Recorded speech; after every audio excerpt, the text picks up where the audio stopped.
கிறிஸ்துவின் அடைக்கலத்தில் சிலுவையின் மாநிழலில் கண்மலை வெடிப்பதனில் புகலிடம் கண்டு கொண்டோம். கண்மலை வெடிப்பதனில் புகலிடம் கண்டு கொண்டோம்.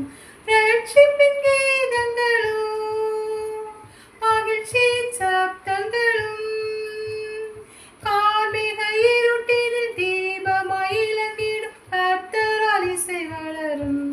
கார்மிக இருட்டினில் தீபமாய் இலங்கி கர்த்தரால் இசை வளரும். நாம் கிறிஸ்துவின் அடைக்கலத்தில் சிலுவையின் மாநிழலில் கண்மலை வெடிப்பதனில் புகலிடம் கண்டு கொண்டோம். கண்மலை வெடிப்பதனில் புகலிடம் கண்டு கொண்டோம்.